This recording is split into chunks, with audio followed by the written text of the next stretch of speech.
Good morning students. आज हम real number system के अंतर्गत क्रम अभिग्रहित पढ़ेंगे। अब तक कि यहाँ वास्तविक संख्या युग्म में ग्रेटर देन या लेस देन संकल्पना से परिचित नहीं है। अब इनमें से किसी एक माना कि ग्रेटर देन को आर में अपरिभाषित मानेंगे। यहाँ संबंध ग्रेटर देन को निम्न अभिग्रहित है। पहला इसमें त्रिविभागीय नियम।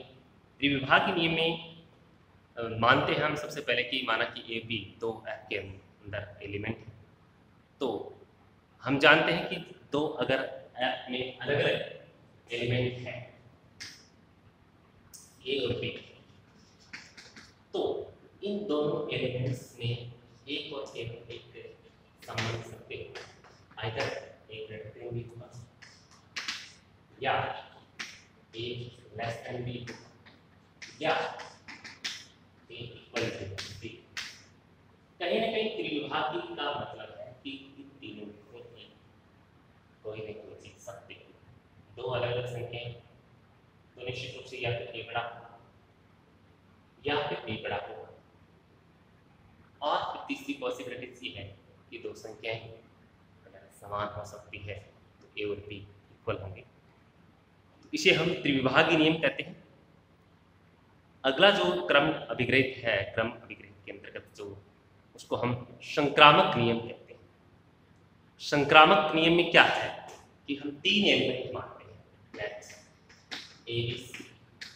अगर एफ के अंदर तीन अवयव है तो इनमें यदि ए ग्रेटर देन बी है, ए बड़ा है बी से, एंड बी ग्रेटर देन सी है, तो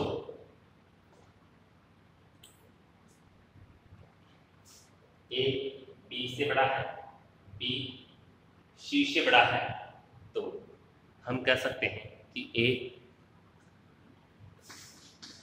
आल्सो ग्रेटर देन सी, ए सी से बड़ा होगा। इसको हम संक्रामक नियम के नाम से जानते हैं।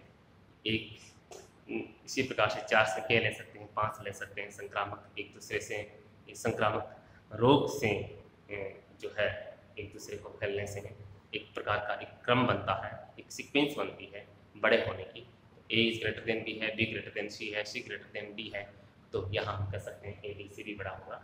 इस प्रकार का एक क्रम चलता है, इसको क्रम अभिग्रहित के अंतर्गत। अगला जो है वो मोनोटन लॉ ऑफ एडिशन के नाम से जानते हैं। मोनोटन लॉ ऑफ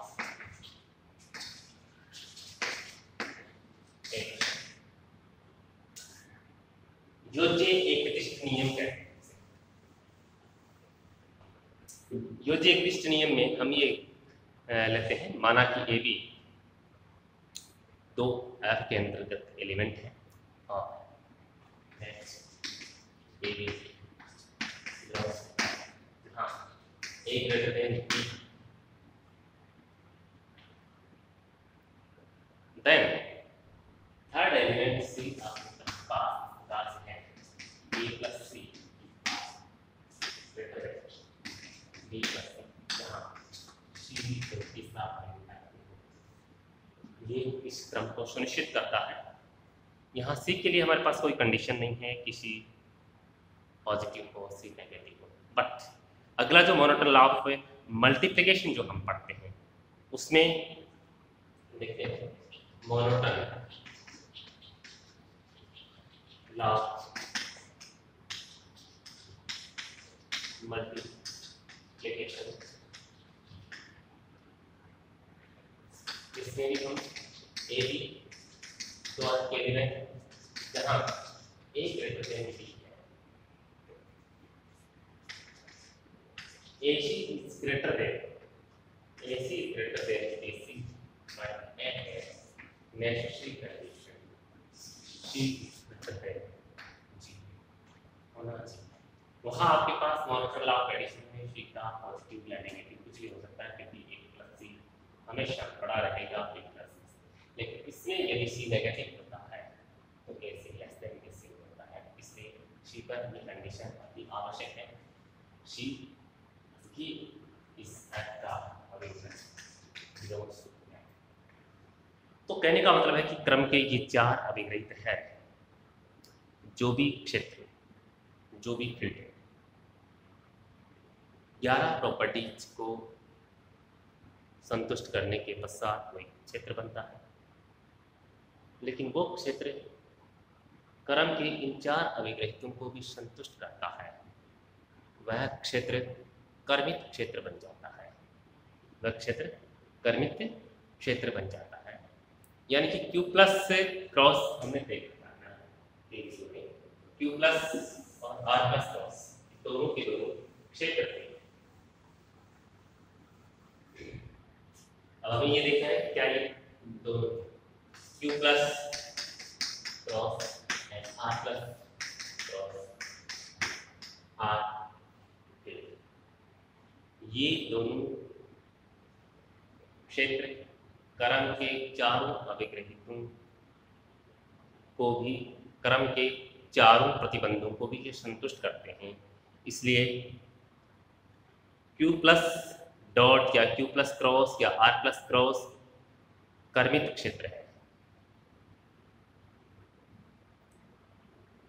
क्या है?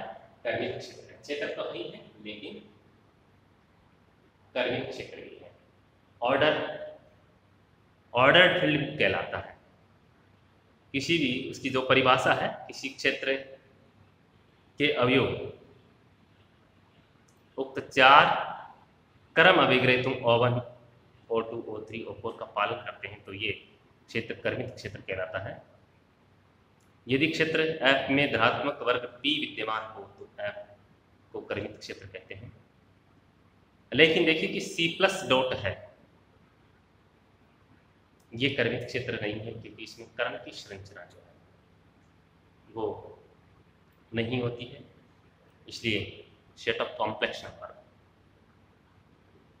के रूप में जो क्षेत्र होता है वो ऑर्डर्ड फील्ड नहीं होता है। इसके पश्चात ऑर्डर फील्ड के पश्चात हम कर्मित क्षेत्र के पश्चात आगे का जो टॉपिक है हमारा, देखिए हम यहाँ पर एक एग्जांपल लेंगे इससे रिलेटेड कि if A B are two rational number such that root A plus root B is a rational number, then prove that root AB is also a rational number। कहने का मतलब है कि यदि AB दो ऐसी परिमेय संख्या हैं, AB आपके पास ऐसी 2 परिमेय संख्या हैं कि उनका अंडरूट के करके उनको जोड़ें, under root A plus under root B भी एक परिमेय संख्या है, तो सिद्ध करना है कि उनका गुणा करने के पश्चात अगर अंडरूट निकालें तो भी एक परिमेय संख्या होगी। ये हमें इसमें सिद्ध करके बताना है। तो इसको सिद्ध करने के लिए हमें यहाँ पर ए बी को परिमेय दे रखा है और इस प्रकार की परिमेय संख्या है कि under root A plus under root B भी एक परिमेय संख्या है। आपको यहाँ पर केवल A B rational number and root A plus root B is also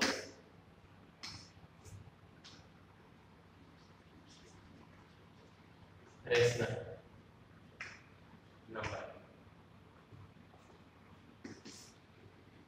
Then we have to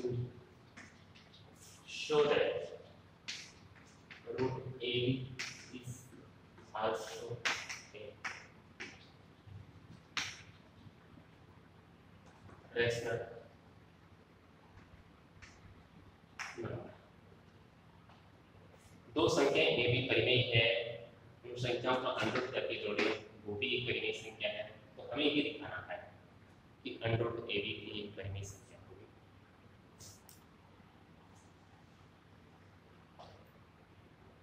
यदि परिमेय है तो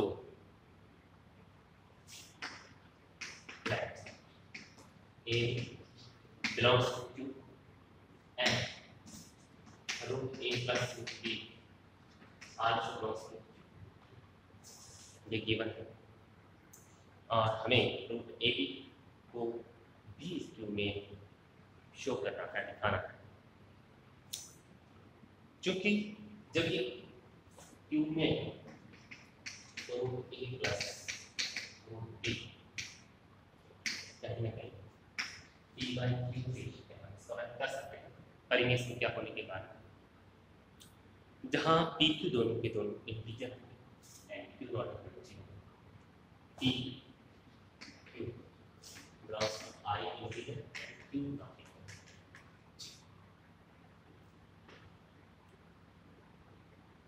पी तथा क्यू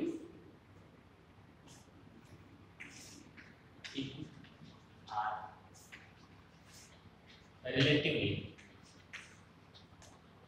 प्राइम आपेक्षिक अभाज्य जैसे 2/5, 3/5, 5/7 इस प्रकार की कोई क्वांटिटीज होगी आपस में कॉमन फैक्टर कुछ नहीं होगा 1 के अलावा।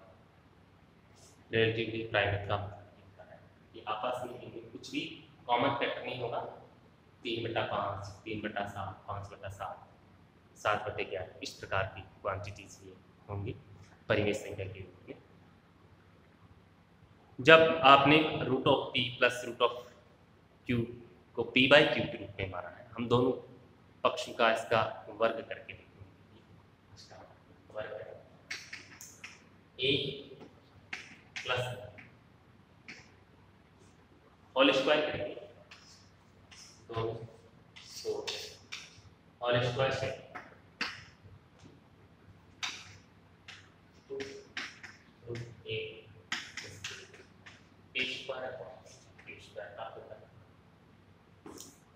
वर्क करने के पश्चात इसके पश्चात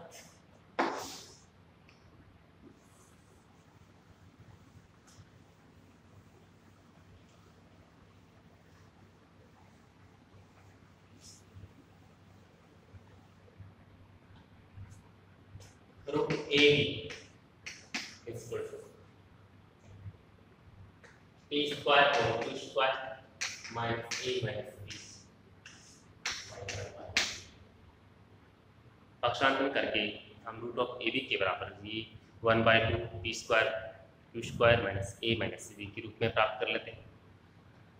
क्योंकि देखिए पी बाई क्यू है, ए है, बी है और 2 है। आरएचएस की जो क्वांटिटीज है वो सब की सब क्वांटिटीज के रूप में विद्यमान है। पी बाई क्यू क्यू में है तो इसका वर्ग भी क्यू में होगा, ए भी क्यू में है, बी भी क्यू में है, 2 भी क्यू में है, 1 बाई और आर लॉग जब ये आरएचएस पूरी की पूरी क्वांटिटी तो इसका मीनिंग ये हुआ कि ए का स्क्वायर क्यू का square minus A minus B 1/2 all are close and then after this operation we get this quantity is also close.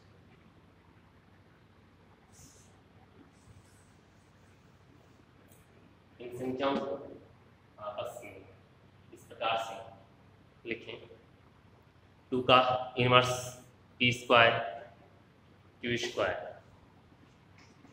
1/2 या 2 का square A 1/2 P square Q square minus A minus B इस answer यदि किसी संख्या का या किसी का आरएचएस क्यू को बिलोंग करता है तो इट मींस ये बात कि तो ए बी इज आल्सो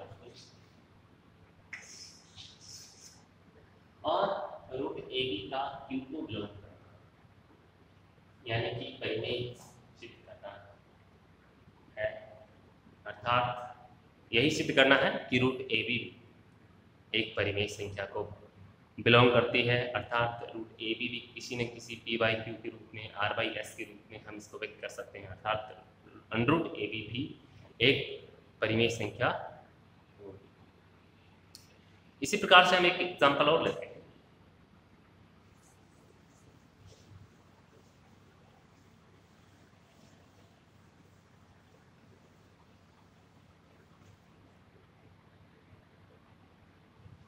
सिद्ध कीजिए कि किसी पूर्णांक r का अस्तित्व नहीं जिसके लिए √r+1 प्लस √r-1 एक परिमेय संख्या।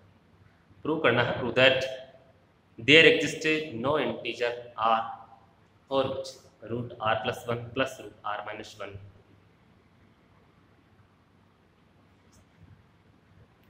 Is a rational number.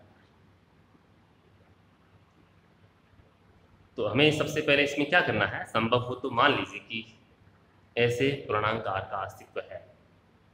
उल्टा मान करके चलेंगे कि ऐसे r का अस्तित्व है कि ये संख्या √r+1 प्लस √r-1 जो है, ऐसे r का अस्तित्व है तो ये एक परिमेय संख्या है, ये सपोज करके चले, ऐसे उल्टा मान करके चले। जब ये एक परिमेय संख्या है तो इसको कहीं पे हम p बाई q के रूप में कर सकते हैं, लिख सकते हैं। और p बाई q के रूप में जब इसको लिख सकते हैं, जहाँ पी क्यू वही आई के रूप में इंटीजर को बिलोंग करता है अर्थात जेड को बिलोंग करता है, जहाँ क्यू नॉट इक्वल 0 होता है, जहाँ P Q are relatively prime apex की अभाज्य होती है संख्या है आपस में। चूंकि are not equal to +1, r+1 नहीं हो सकता, लेकिन जैसे कि r+1 बनता है ये 0 हो जाएगा, इसका मान √2 आ जाएगा। √2 क्योंकि परिमेय नहीं है वो संभव नहीं होगा। और इसी प्रकार से हम देखेंगे कि r-1 भी -1 यहाँ पर प्रत्येक ये 0 हो जाएगा, यहाँ ये माइनस के रूप में प्राप्त हो जाएगा, वो भी आपकी परिमेय संख्या कॉम्प्लेक्स नंबर के रूप में प्राप्त हो जाती है। तो कहने का मतलब है कि r न तो +1 होगा न -1 होगा। अब देखिए +1 और -1 जब नहीं हो तो इसके अलावा इसकी क्या पॉसिबिलिटीज है, हम इसका बात करेंगे। तो r+1 r-1 दोनों की गुणा दुगना लेते हैं, r² minus p²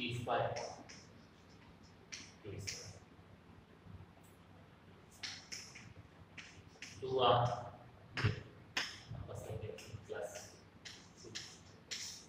r² minus p²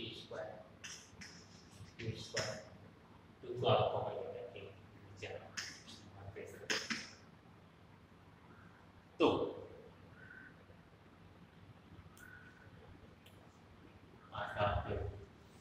कर लीजिए -r √r² - 1 equal to p² minus r के रूप में प्राप्त होती है। RHS की जो क्वांटिटीज है हम ये लिखते हैं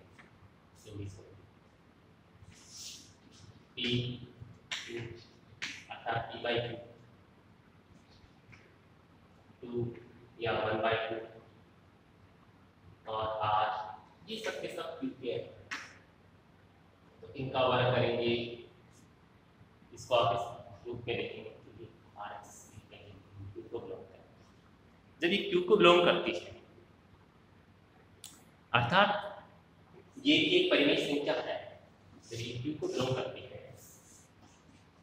एक परिमेय संख्या है, इस क्वांटिटी LHS की कहने से परिमेय संख्या के रूप में होगी और इसको हम S/T S/R R यहाँ पर इसके S/T के रूप में समझ कर सकते हैं जब परिमेय संख्या है। तो जहाँ पर S और T both are integer and T not equal 0, S and T both are relatively prime।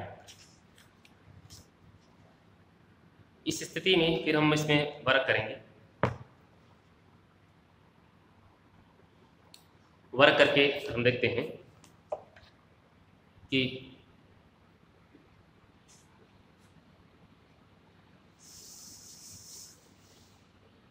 r² - 1 s² और t²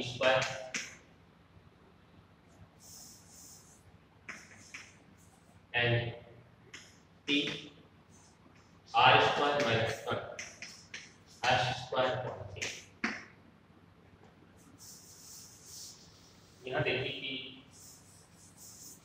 ये परिमेय क्या है, तो एफ अपॉन टी के रूप में व्यक्त किया, दोनों पक्षों का वर्ग किया, एक टी का हमने क्रॉस गुणा करके इसको T R square minus 1 is equal to S square upon T के रूप में व्यक्त किया।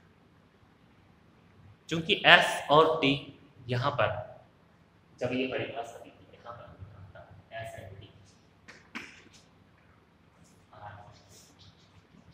Relatively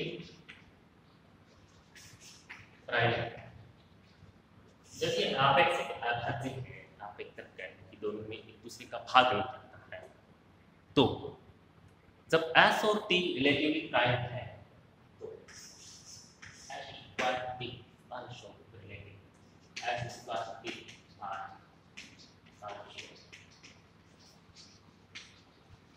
relatively prime. एग्जाम्पल को देखिए, t और 5 का r रिलेटिवली प्राइम है, तो आप 3 का स्क्वायर करें तब भी 9 और 5 रिलेटिवली प्राइम लेंगे, 25 और 3 भी इसका वर्ग करेंगे तब भी रिलेटिवली प्राइम, आपस में फिर भी भाग कर ही नहीं जाएगा। अगर बहुत दो क्वांटिटी अलग रिलेटिवली प्राइम है तो किसी एक का वर्ग करके पहली क्वांटिटी का अगर आप भाग देंगे, दूसरी क्वांटिटी का वर्ग करके पहली का भाग देंगे, किसी भी प्रकार से तब भी वो रिलेटिवली प्राइम रहेगा। लेकिन हमारे जो यहाँ पर जो LHS है वो कुछ और व्याख्या करते हैं कि ये एक अपने आप में फैक्टर गुणन कर रहा है आर स्क्वायर माइनस 1 इसके साथ ही टी कहीं गुणा आ रहा है। जब टी गुणा में आ रहा है तो इट मींस यहाँ ये शो हो रहा है कहीं ना कहीं एच स्क्वायर में टी का भाग, मतलब इसका जो आपका जो रिजल्ट है फल है वो दो अलग अलग क्वांटिटीज की गुणन में व्यक्त हो पाया है, जो कि कंट्राडिक्टिव है। इससे रिलेटिवली प्राइम का यहाँ पर H square T R relatively prime का ये LHS विरोध कर रहा है, ऐसा ये LHS से नहीं कह रहा है, LHS में इस चीज का विरोध हो रहा है क्योंकि ये दो अलग अलग क्वांटिटीज का गुणा हो रहा है, यानी कि फैक्टर के रूप में व्यक्त किया जा रहा है। और फैक्टर तभी संभव होता है जब आप उस संख्या का कहीं भाग जाता है, जिसके मान लीजिए आप भाग देते हैं, यहाँ पर कहीं 24 करते 3 का भाग गुना जाता है, उस संख्या को आप थोड़ी विचार से लिखने कैसे व्यक्त कर पाते, तब ये संभव होता है। उस स्थिति में ये रिलेटिव प्राइम नहीं कहलाता, तो रिलेटिव प्राइम का भी यहाँ पर विरोधाभास हो रहा है। इसका मतलब गलती कहाँ हुई है, आपके स्टार्टिंग में सपोज करने आपने सपोज जो किया था वो विरोधाभासी कंट्राडिक्टिव वैल्यूज को आपने सपोज किया था कि इस आर का अस्तित्व हो सकता है, नॉट ऐसा संभव नहीं है। इस प्रकार से आर को आपने भले ही माना कि इस प्रकार के आर का अस्तित्व होगा, लेकिन ऐसे आर का अस्तित्व नहीं होगा जो कि ये भी एक परिमेय संख्या बन सके। तो हमें इसको कंट्राडिक्टिव पार्ट मान करके उल्टा इसको सपोज करके कि ऐसे आर का अस्तित्व नहीं है, फिर हम यहाँ ऐसे आर का अस्तित्व, ऐसे पूर्णांक का अस्तित्व नहीं है, हमें ये सिद्ध करना था, लेकिन हम उसको अस्तित्व में मान करके चलेंगे और उस अस्तित्व को जब हम उल्टा मान करके चल रहे हैं तो उसका कहीं ना कहीं आगे चल करके ये विरोधाभास हो रहा है।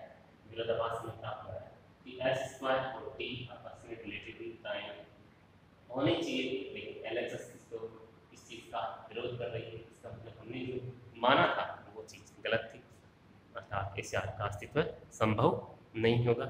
तो आज के लिए बस इतना ही। कल हम आगे के जो एग्जाम्स अभिग्रह है उसको पढ़ते हुए आगे के एग्जाम्पल लेंगे।